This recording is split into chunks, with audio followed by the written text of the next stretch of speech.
The Nigeria Center for Disease Control, NCDC, reports 131 new cases of coronavirus in the country. Vice President Yemi Osinbajo assures Nigerians living in Ghana of justice. In international news, global coronavirus infections exceed 30 million. And in sport, Super Eagles now 29th on FIFA World Rankings.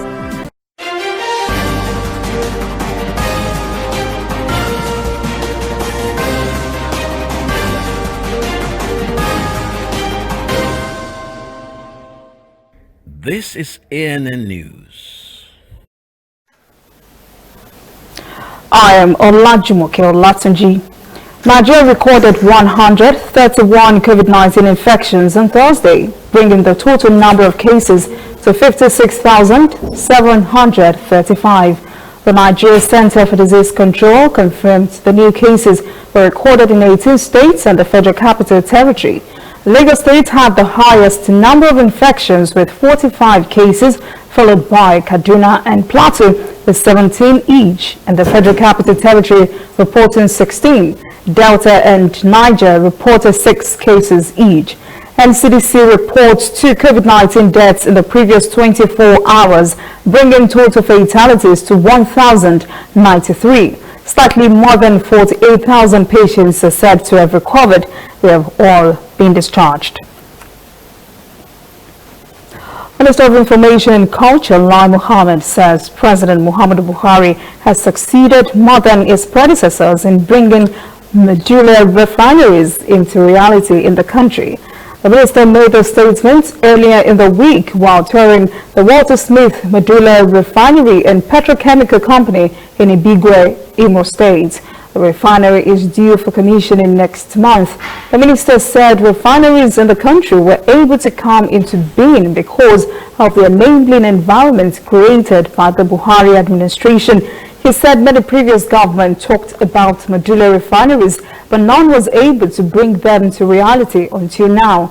He assured Nigerians of cheaper petroleum products now that medium-scale refineries are coming on board. He said, as a result, debates about subsidy will become irrelevant because everything produced by the medulla refineries would be for domestic consumption. The Walter Smith Refinery is a partnership with the Nigeria Content Development and Monitoring Board. It will start with 5,000 barrels per day and will increase production at 2 different stages till it reaches 500,000 barrels per day. Vice President Yemi Osinbajo has assured Nigerians living in Ghana the country will get them justice. The assurance came earlier in the week when Professor Osinbajo met with the Nigerian community in Ghana. The Vice President was referring to the sealing up of Nigerian shops in Accra over a $1 million equity prescribed by the Ghana Investment Promotion Council. Osinbajo said the Nigerian government is looking into the situation. He promised the Nigerians their grievances would be relayed to the president. He said bureaucratic bottlenecks had caused the delay in resolving the issues. He called on the affected Nigerian traders to submit a detailed on the affected shops and other relevant information that would aid the government's follow-up action. He advised the Nigerians to remain law-abiding in their host country and to embrace peaceful coexistence. The country's train services that have shut down for some months now as a result of COVID-19 are back in operation. Correspondent Phil Haza was on the Abuja-Kaduna train and observed there is a new twist both in COVID-19 procedures and fares.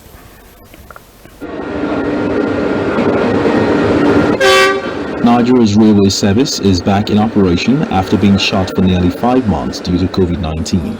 Officials say measures like temperature checks, use of face masks and enforcing physical distancing have been put in place to ensure safety of passengers. The Nigerian Railway Corporation has been up and doing when it comes to observing the protocol set up by the NCDC in Nigeria, because we know that we need to protect the lives of our passengers at the train stations and on board the trains from the destination to from the from where they are taken off to their destination.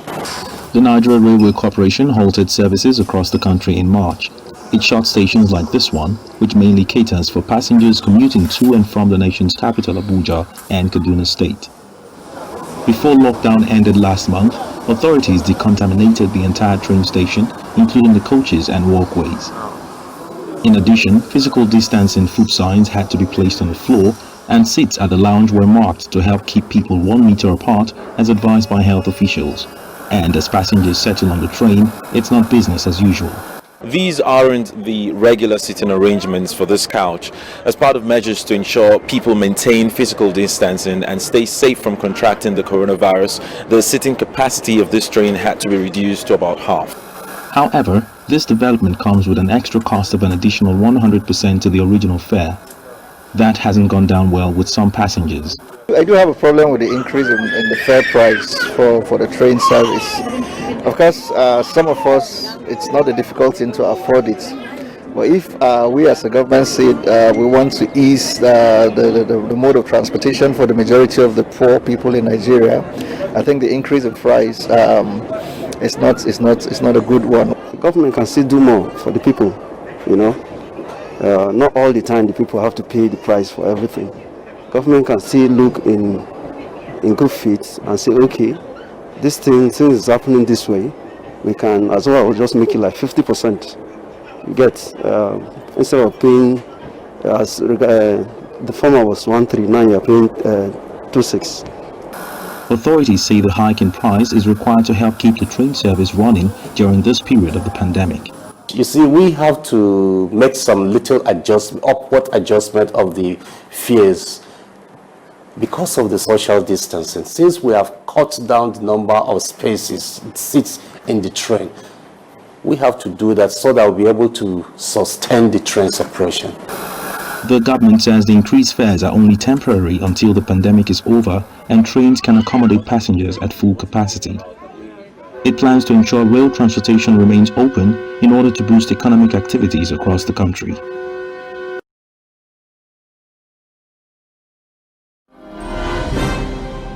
Coming up, African stories. Tunisian schools reopen after 6 months closure. And later, international news. Global COVID-19 infections exceed 30 million.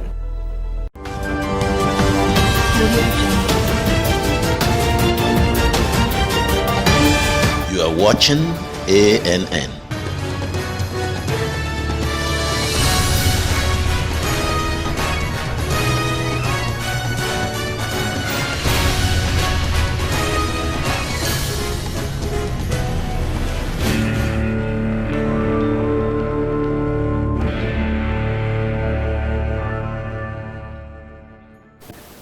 Welcome back. This is ANN News. Tunisian schools reopened on Tuesday after 6 months closure caused by COVID-19. Schools will now observe COVID-19 protocols that include social distancing and the mandatory mask wearing by teachers and educational staff. Correspondent Adni Chawochi tells us more. Hundreds of children have gathered at this primary school in downtown Tunis. Zainab and Ru'a are among 2.2 million pupils who are going back to school amid the second wave of the pandemic. They are well informed about the prevention measures. Coronavirus will not prevent us from going to school this year. We must protect ourselves. Coronavirus will not disappear. We should learn to cope with the virus. We must always wash our hands, use hand sanitizers, and wear face masks at school and in class. Many parents believe that the Tunisian society and the educational system in the country need to cope with a strict health protocol while returning to a normal life. I'm even happier than my daughter. The kids are fed up. They cannot stay at home indefinitely. We have to find a way to coexist with coronavirus. Otherwise, the education system will collapse. The online courses are useful, but the human contact at school is important for socializing. Authorities and unions agreed on a gradual resumption of classes in all schools elementary, middle and high schools and pledged to provide all means of protection and disinfection. Pupils are divided into groups. Each kid attends class one day and stays home the next day. Otherwise, we cannot respect social distancing and protect our children. Dursaf is an elementary school teacher. This is the 30th new school year in her career. She admits that working amid the pandemic is very challenging. Explaining the new rules is not difficult because the children are well informed from the media. We are starting this new year in special conditions. I hope it won't be interrupted by the pandemic. The Tunisian Pediatric Association recommended the normal and uninterrupted return to school of all children. The association justifies this decision by national and international epidemiological data showing that children play a weak role in the spread of infection, whether from child to child or from child to adult. The COVID-19 task force in Tunisia has revealed that the 248 children who tested positive in the last 6 months were all asymptomatic and none of them were hospitalized. Therefore, the new school year has been welcomed by over 2.2 million children and their parents, as well as the educational and administrative staff. The aviation industry around the world, including in Uganda, has taken a big hit by the COVID-19 pandemic. That's notwithstanding, Uganda Airlines has developed new routes in Africa and is set to join other airlines in the intercontinental market by the end of the year. Correspondent Hilary Esiga has the details. Uganda Airlines prepares to spread her wings beyond the East African region. The airline has been grounded for close to 7 months now due to COVID-19. We had permissions to go to Johannesburg, which we were due to start in March, in fact. But because of the pandemic, it had been delayed. So as soon as markets open, we'll work very hard to make sure that we open routes to those points. According to Uganda's Civil Aviation Authority, Entebbe International Airport is likely to resume business at the end of this year. Before the suspension of commercial flights by the government of Uganda in March this year due to COVID-19, Uganda Airlines was flying to 9 destinations, but now the airline is targeting 18 routes across the continent. The new flight schedule comes at a time when the airline is also beefing up its fleet with 2 Airbus A330 planes. They are expected to arrive in the country at the end of the year. On the long-haul side, our target was 3 principal routes mainly, which is London, Dubai, and Guangzhou. So those are the primary routes that we can do with the 2 aircraft that we have ordered. Uganda's Civil Aviation Authority says it has put in place safety measures against COVID-19. We have installed automated sanitizers at various strategic points within the terminal building, and these are available. We have also ensured that at all points of entry to the airport, there are handheld temperature guns for checking temperature. Besides the handheld temperature guns, we also have in place the ultra-modern thermoscanners. But as they prepare to resume business, aviation experts are worried that it might take some time to recover from the loss brought about by the pandemic. If anyone talks about profitability in the next 3 to 4 years, I think they'll be just shooting in the dark. We are talking of remaining in business and being viable. In the first 2 months of its maiden operations, the airline had registered 78,000 passengers. And as more countries ease restrictions on travel, Uganda Airlines hopes its business will take off. Rwanda's Eastern Provincial District of Kayonza has launched a 6-year project to help fight food shortages there, coinciding with the start of the 2021 agricultural season. Minister of Agriculture and Animal Resources, Dr. G. Mukeshimana, launched the start of the agricultural season by urging farmers to use fertilizers and quality planting seeds in order to increase productivity.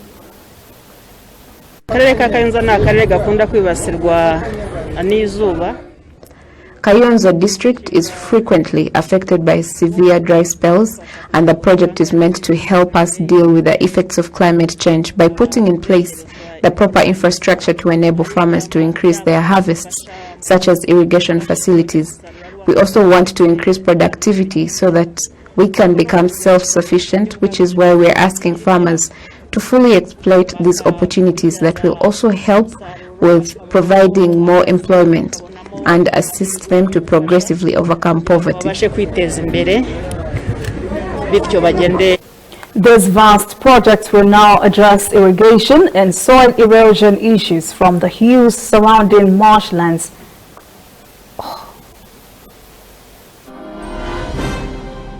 When we return, international news. Global coronavirus infections exceed 30 million. And later, sports. Super Eagles now 29th on FIFA World Rankings.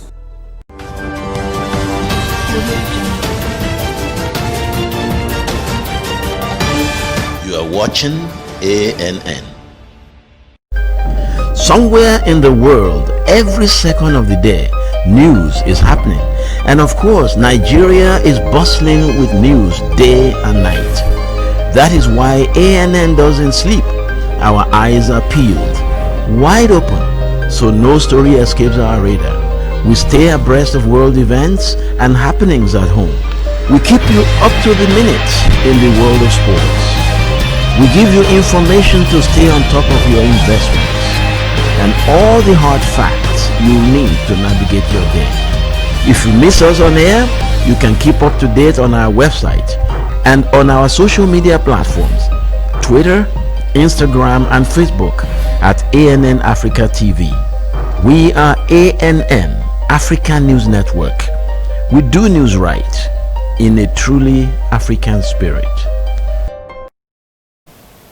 Welcome back. This is ANN News. Johns Hopkins University says more than 30 million people around the world have tested positive for coronavirus infection and more than 20 million of them have recovered. New Zealand reported no new cases of the coronavirus for the first time in 5 weeks as Australia's Victoria City experienced a spike in infections. Canada's top medical officer, Dr. Theresa Tam, has warned of a resurgence and that the country could lose its ability to manage the pandemic because of a spike in new COVID-19 cases. Authorities have also set a new rule clamping down on parties and fines for people who hold social gatherings in defiance of new limits. Meanwhile, the European Medicines Agency has endorsed the use of widely known steroid dexamethasone for the treatment of COVID-19 patients in oxygen or mechanical ventilation. As the number of COVID-19 infections rise, students in Argentina may not return to schools this year. Many schools face challenges in managing remote learning. Correspondent Joe Richards has the story. At this home outside Buenos Aires, there is no computer or internet connection. Alejandra Martin has been helping her grandchildren with their school homework since lockdown began in March. They use the one cell phone they have at home. We have a WhatsApp group. The teacher sends the homework to that group and I send that to the shop nearby to print it. There are children who don't have a phone or internet at home. We don't have internet here, so we have to get by with a phone. Alejandra would like her grandchildren to return to school, but she accepts it is unlikely this year. The Catholic University Social Debt Observatory estimates 40% of children in Argentina do not have access to internet at home. We are seeing that communication is more infrequent, and there are many social inequities that existed before the pandemic that in the current context have been made more acute. The Education Ministry had hoped that by now many schools across the country would have returned to class, but in a number of provinces that up until August had seen relatively few cases of COVID-19, they're now experiencing a surge in cases. Mariela Roman teaches biology at schools in the Buenos Aires province. She says most teachers do not expect classes to return soon. We don't have the infrastructure in schools to keep enough distance between students. Teachers can't work 3 times as many hours, and our students are going to be in contact whether it is in classroom, during their break, or on public transport. So I don't see it as possible. And also, we have to remember, they are kids.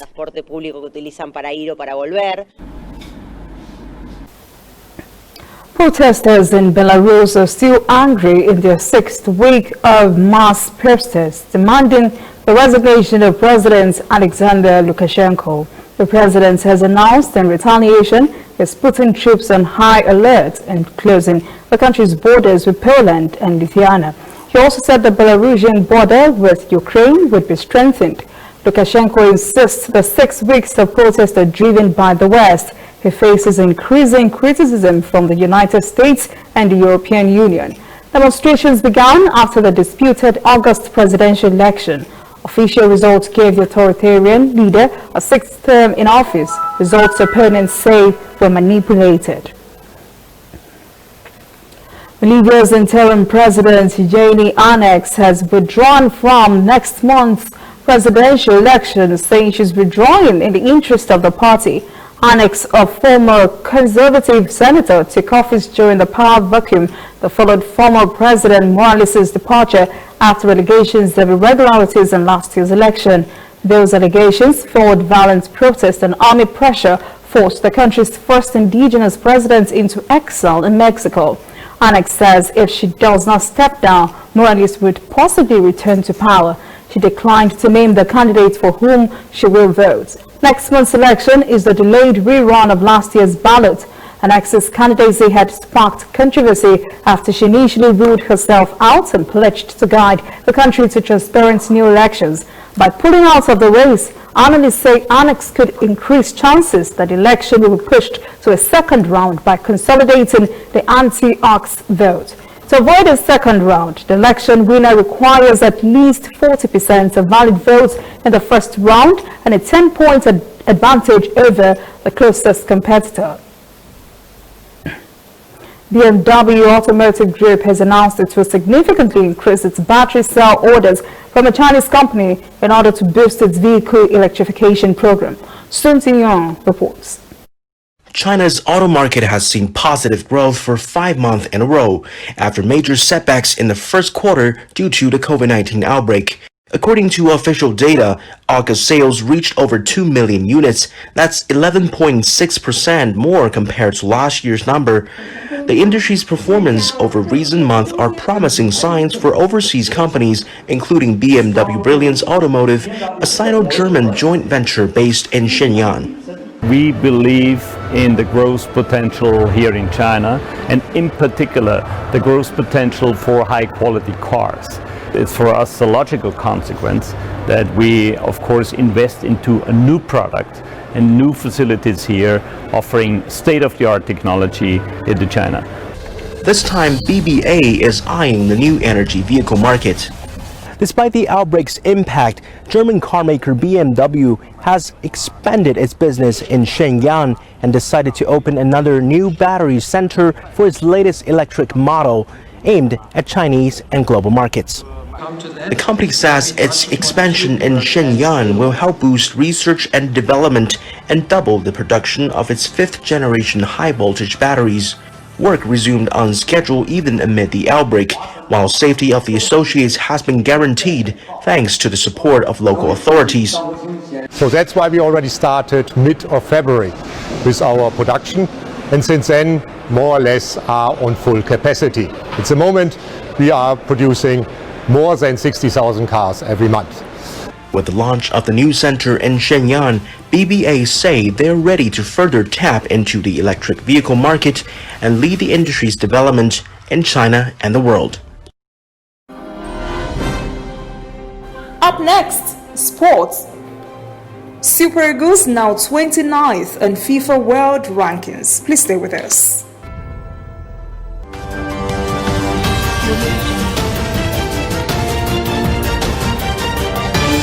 You are watching ANN. Whether in your house, at your office, on your phone or online, we are there. We have the facts behind the headlines. We cut to the chase with the news you really need. We cover every angle. We are the bigger, better news network. We are African News Network.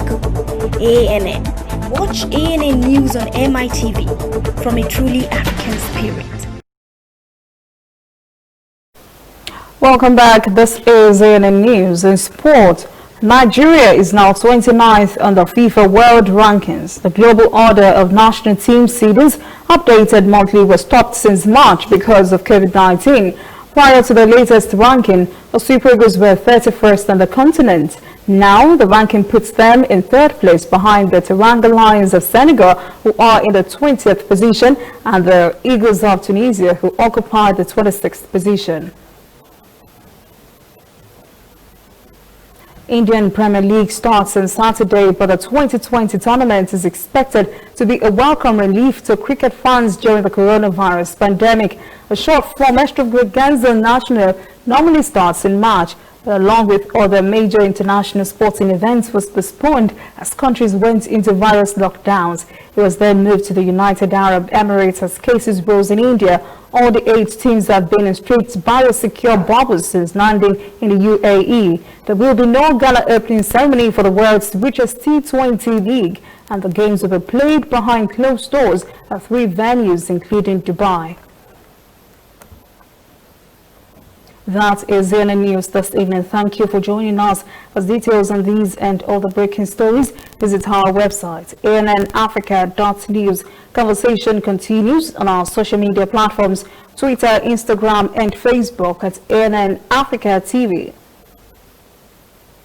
I am Olajumoke Olatunji. Have a great weekend.